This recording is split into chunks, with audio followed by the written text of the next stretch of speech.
So this is important article. IUPAC rules of branched saturated hydrocarbons. So there are some rules, and by using these rules, you have to give IUPAC names to the given structures. First one is select longest continuous chain of carbon atoms, which is called as parent chain. So there are given some structures. So in the first, there are 5 carbon atoms, hence parent chain of pentane. Then in the next, there are 6 carbon atoms in the longest continuous chain. And in the third one, there are 6 carbon atoms which has parent hexane. तर हा जो पहिला rule आहे, ह्या पहिल्या rule प्रमाणे एका straight चेनमध्ये continuous चेनमध्ये जास्तीत जास्त कार्बन ॲटम्स असणारी चेन ही सिलेक्ट करायची आहे. पहिलं स्ट्रक्चर जे दिलेलं आहे त्याच्यामध्ये 5 कार्बन ॲटम्स आपण रेड लाईननं अंडरलाईन केलेलं आहे. त्यानंतर दुसरं स्ट्रक्चर ज्याच्यामध्ये 6 कार्बन ॲटम्स आहेत. सरळ रेषेतच असायला पाहिजे असं काही नाही, परंतु सलग जोडलेले carbon atoms. There are 6 carbon atoms. Hence parent त्याचा म्हणतो आपण हेक्सेन. आणि लास्ट वन, याच्यामध्ये जर ब्ल्यू लाईननं दाखवलेली अंडरलाईननं दाखवलेली जर आपण चेन सिलेक्ट केली तर त्याला एकच सबस्टिट्युएंट येईल, म्हणजे एकच ब्रँच दिसेल. परंतु जर रेड लाईननं दाखवलेले चेन जर सिलेक्ट केली तर मात्र आपणाला 2 सबस्टिट्युएंट्स किंवा 2 ब्रँचेस त्या ठिकाणी आढळून येतील. म्हणून मॅक्झिमम सबस्टिट्युएंट्स असणारी चेन ते आपण सिलेक्ट करायचे. Then second rule, the parent chain is numbered in that direction which will result in lowest possible locant number. So you have, in the first step you have to select the longest continuous chain, and in the second step you have to number these carbon atoms. But this numbering is done from the end which is nearer to the branch. आता ही जी दुसरा जो rule आहे त्याच्यामध्ये तुम्हाला longest continuous चेनला numbering करायचं आहे. हे numbering करत असताना या चेनला जी ब्रँच आहे ह्या ब्रँचला कमीत कमी नंबर आला पाहिजे. या ठिकाणी आपण नंबरिंग केलेलं आहे. त्याच्यामध्ये सेकंड कार्बन ॲटमला CH3 ग्रुप आहे. तर या पद्धतीनं जर केलं, समजा आपण उजवीकडून डावीकडे जर नंबरिंग केलं तर मात्र 3 नंबरला ब्रँच येईल, परंतु ते मग चुकीचं होईल. कारण लोएस्ट पॉसिबल लोकेंट नंबर हा जो नंबर देतोय आपण ब्रँचच्या हे ठिकाणी त्याला आपण लोकंट असं म्हणतो. Third rule, different alkyl substituents are added as prefix in alphabetical order. So in this structure, the numbering is done from left to right, 1, 2, 3, 4, 5, 6, and 7. To the carbon number 3, there is CH3, that is methyl group, and to the carbon number 4, there is C2H5, that is ethyl group. So while naming this compound, alphabetical order should be used. That is, ethyl comes before methyl. Hence, though ethyl group is attached at carbon number 4, it is written before methyl.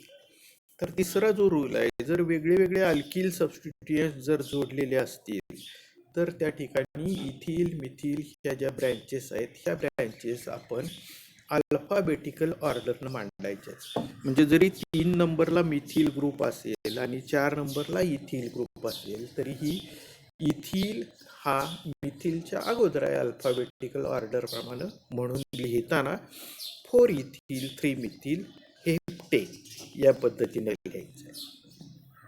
Next rule, when both the numberings are give the same set of locants, that numbering is chosen which gives smaller locant to the substituent having alphabetical priority. आता या खाली दिलेलं जे structure आहे ह्या स्ट्रक्चरमध्ये 3 नंबरला ethyl आणि 4 नंबरला मिथिल असं म्हटलेलं आहे. आता नंबरिंग लेफ्ट किंवा राईट कोणत्याही बाजूनं स्टार्ट केलं तरी ब्रँचेस येणार आहेत 3 आणि 4 नंबरला. परंतु या ठिकाणी आपण इथिल आणि मिथिल जे 2 ग्रुप्स आहेत त्याच्यापैकी अल्फाबेटिकल प्रायोरिटी ही इथिलची आहे. म्हणून ज्या बाजूनं इथिलला कमीत कमी नंबर येईल त्या बाजूनं आपण नंबरिंग करायचं आहे. Hence the name is 3 ethyl 4 methyl hexane. For identical substituents, prefixes like di, tri, tetra are used. If there are 2 methyl groups attached to the carbon chain, then while naming, we write it as dimethyl.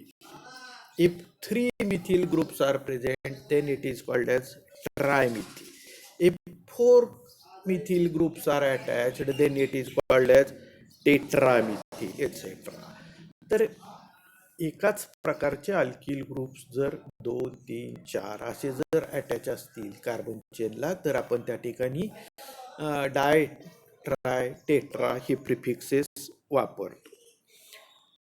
Next one is branched alkyl group which is not accepted by trivial name is named with the longest continuous chain beginning at the point of attachment as the base name and it has the given number 1.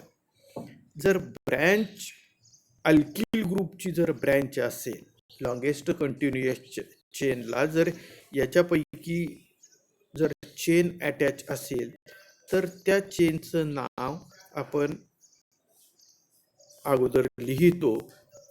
त्या parent चेनच्या अगोदर ते आपण ब्रॅकेटमध्ये लिहितो आणि त्याला आपण 1 number असं numbering करतो किंवा त्या नंबरपासून आपण नंबरिंग सुरू करतो. नाव about the actual nomenclature of the compounds. Look at this. First one, पहिलं स्ट्रक्चर बघा. मिथिल ब्रँच आहे. आपण नंबरिंग डावीकडून सुरू केलं. 1, 2, 3, 4 कार्बन ॲटम्स म्हणून त्याला आपण ब्युटेन डेरिव्हेटिव्ह म्हणतो. ब्युटेनचा डेरिव्हेटिव्ह त्याच्यापैकी 2 नंबरच्या कार्बन ॲटमला मिथिल ब्रँच आहे म्हणून त्याचं नाव होईल 2 methyl butane. 2 methyl butane. Next example बघा. CH3 अशी आपण लॉंगेस्ट चेन सिलेक्ट केली. 3 कार्बन ॲटम्स आहेत चेनमध्ये म्हणून त्याला आपण प्रोपेन बेस नेम त्याचं किंवा पेरेंट नेम झालं प्रोपेन. आणि ह्या प्रोपेनमध्ये 2 नंबरला 2 मिथिल ग्रुप्स अटॅच आहेत म्हणून ते काय झालं 2,2 dimethyl propane. 2,2 dimethyl propane. Next example बघा. या ठिकाणी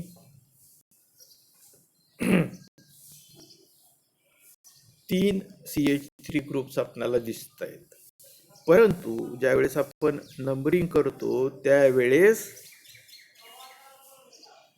बघा आता या स्ट्रक्चरमध्ये रेड पेननं लिहिलेले आहेत ते नंबर्स 1, 2, 3, 4, 5 मेंबर्ड ती कंटिन्युअस चेन आहे म्हणजे पेंटेनची चेन झाली बरोबर. पेरेंट हायड्रोकार्बन झाला तिथं पेंटेन आणि ह्या पेंटेनला 2 आणि 3 नंबरला मिथिल ग्रुप्स आहेत, म्हणून त्याला आपण म्हणणार 2,3 dimethyl pentane. Now see the next chain. या ठिकाणी 2 ब्रँचेस आहेत, एक CH3 आहे आणि दुसरी CH2CH3 आहे. आता स्ट्रेट चेन जर आपण सिलेक्ट केली तर त्याच्यामध्ये 6 कार्बन ॲटम्स आहेत, म्हणून पेरेंट किंवा बेस झाला हेक्झेन. आणि ह्या हेक्झेनमध्ये 2 नंबरला मिथिल ग्रुप आहे, 3 नंबरला इथिल ग्रुप आहे. परंतु नेमिंग करताना आपण काय करतो, तर अल्फाबेटिकली जो ग्रुप अगोदर आहे त्याचं नाव अगोदर लिहितो, म्हणून ते झालं 3 इथिल 2 मिथिल हेक्झेन. पुढं बघा, दिसताना आपल्याला इथं 2 ब्रँचेस दिसत आहेत C2H5च्या, म्हणजे इथिल ग्रुपच्या 2 ब्रँचेस दिसत आहेत. परंतु C2H5 म्हणजेच काय, CH2CH3. त्याला जर आपण थोडंसं सिंपल केलं तर हे स्ट्रक्चर या पद्धतीनं दिसेल. आणि या पद्धतीनं बघितल्यानंतर त्याच्यामध्ये कंटिन्युअस चेनमध्ये कार्बन झाले 7, म्हणजे पेरेंट हायड्रोकार्बन हेप्टेन. आणि या हेप्टेनला 3 नंबरला मिथिल ग्रुप आहे, 4 नंबरला इथिल ग्रुप. अल्फाबेटिकली आपण इथिल अगोदर लिहिणार, म्हणून 4 इथिल 3 मिथिल हेप्टेन. नाव सी द नेक्स्ट. एका सेंट्रल कार्बन ॲटमला 4 C2H5 ग्रुप्स अटॅच आहेत. आता अगोदर बघितलेलं एक्झाम्पल जसं आहे त्याप्रमाणे C2H5 म्हणजेच काय, CH3CH2. दोन्ही ब्रँचेसला आपण CH2CH3 केलं तर काय होणार आहे, ते या पद्धतीनं होईल. म्हणजे ब्रँच लॉंगेस्ट कंटिन्युअस चेन कितीची झाली, 5 कार्बन ॲटमची झाली, म्हणजेच पेंटेनची झाली. आणि ह्या पेंटेनला कार्बन नंबर 3ला 2 इथिल ब्रँचेस आहेत, म्हणजेच 2 C2H5 ग्रुप्स आहेत, म्हणून त्याचं नाव काय झालं, 3,3 डायइथिल पेंटेन. 3,3 डायइथिल पेंटेन. तर ही जी एक्झाम्पल्स आहेत, ह्या एक्झाम्पल्सचं पुस्तकामधली आणखीन एक्झाम्पल्स बघून तुम्ही प्रॅक्टिस करायचं आहे, किंवा त्या कंपाऊंडचं नेम दिल्यानंतर त्याचं स्ट्रक्चर आपल्याला काढता येतंय का उलट पद्धतीनं, तेही बघायचं आहे. कारण हा सगळा भाग हा जितकं प्रॅक्टिस चांगलं होईल तितका व्यवस्थित येईल. ठीक.